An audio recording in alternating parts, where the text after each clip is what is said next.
Assalamualaikum warahmatullahi wabarakatuh. Apakah boleh memboikot seorang ibu yang berlaku curang, tidak adil terhadap anak-anaknya, yang berani mengusir anak-anak yang lain demi anak kesayangannya? Berdosakah bila kami anak-anaknya mendiamkan? Masya Allah, antum dilahirkan sama ibunya, dirawat, disayangi, berjuang dengan kesulitan, begitu sudah dilahirkan mendiamkan ibunya. Kenapa mesti begitu? Baik, kita lihat dulu. Satu, Quran surah ke-31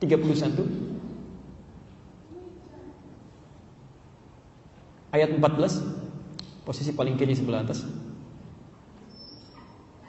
Quran surah 31 Luqman ayat 14. Redaksi yang sama dengan usia yang berbeda. Quran surah 46 Al-Ahqaf, Quran surah 46 ayat 15, posisi paling kiri sebelah atas juga.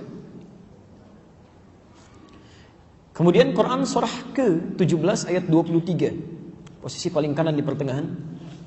Quran surah 17 Al-Isra ayat 23.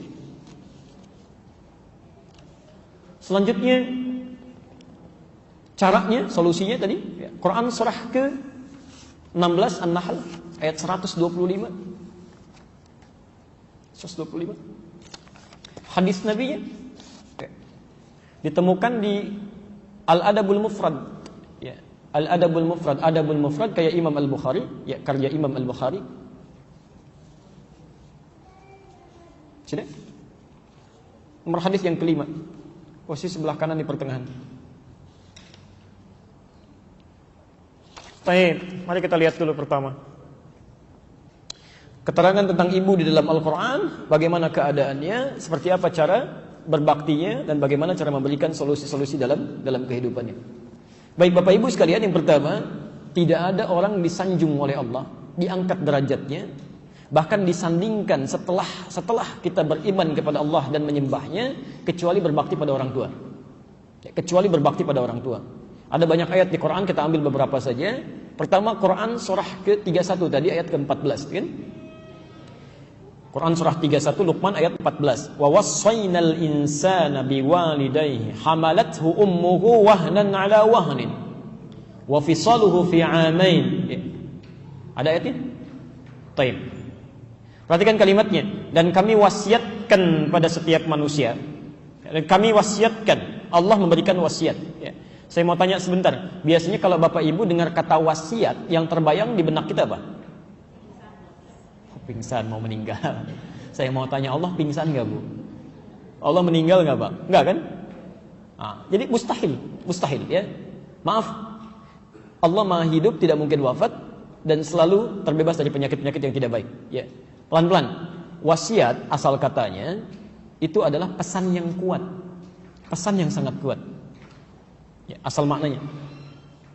Kenapa oleh manusia sering dilekatkan pada orang yang akan meninggal dunia? Karena umumnya orang akan meninggal ketika memberikan pesan itu lebih kuat didengar dibandingkan saat dia dalam keadaan sehat. Ya. Bapaknya memberikan pesan pada anaknya dalam keadaan sehat. Nah, sholat, ya Pak, gampang, zuhur kan masih panjang, ya kan? Tapi ketika infus sudah terpasang, selangnya 3 sudah mulai menempel, kalimat sudah terengah-engah, nah nanti sholat ya, iya Pak, ya Pak. Ya. Kalimat keluar. Maka disebut dengan wasiat karena pesannya terasa lebih kuat.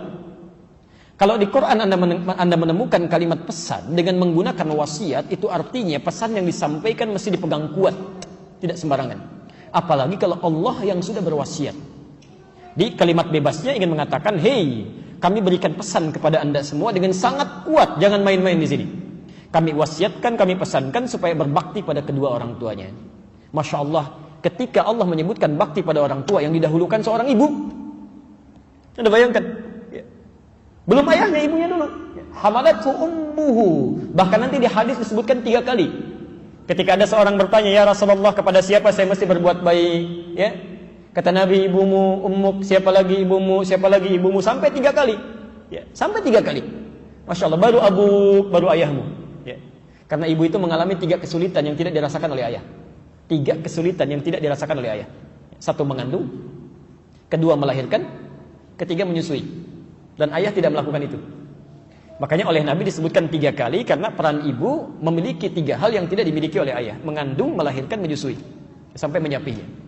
Maka bahasa Qur'annya pertama kali mendahulukan ibu. Masya Allah. Dan dihunjamkan kalimat yang menyentuh kepada jiwa. Kalau dalam bahasa bebasnya begini, hei, kalau dalam keadaan sepahit-pahitnya kamu kurang nyaman dengan orang tua, coba bayangkan saat ibu mengandung kamu. Ya. Barangkali baru nggak diajak bicara selama 3 hari, ibu dulu 9 bulan ngandung kamu. Capeknya luar biasa. Di Quran surah 7 ayat 189 tadi. Maka tatkala kandungan semakin besar, miring kanan susah, kiri sulit luar biasa. Yang penting bagaimana caranya dia selamat. Masya Allah. Ya, ketika menyapih, menyusui itu kan luar biasa. Quran surah kedua ayat 233, gitu kan? Ya, bagi peran satu dengan yang lainnya, merawat sedemikian rupa. Kata Allah, kalau sedang pahit-pahit yang gak enak sama orang tua, bayangkan saat susahnya mereka. Ya, saat susahnya. Yang paling menarik, bahkan kalau ada seseorang berusia 40 tahun pun ibunya masih ada, tetap harus berbakti. Ya. Anda masih kecil, marah pada ibu, biasa barangkali ya. Ya. Tapi kalau sudah usia 40 tahun pun masih ada orang tuanya, nggak boleh menyinggung, nggak boleh, bahkan mendoakan mereka. Perhatikan kalimat yang sama di Quran surah ke-46 ayat 15, posisinya sama persis, paling kiri sebelah atas. Ya. Wassaynal insana biwalidayhi ihsana, hamalathu ummuhu kurha. Kami wasiatkan pada setiap manusia berbuat baik pada orang tuanya. Ibundanya telah mengandungi dengan penuh kesulitan luar biasa. Sampai ketika anak itu telah berusia 40 tahun, dia mulai berkata, Rabbi auzi'ni an ashkura ni'mataka allati an'amta 'alayya wa 'ala walidayya. Wa akhiru da'wana alhamdulillahi rabbil alamin. Allahu minkum. Assalamualaikum warahmatullahi wabarakatuh.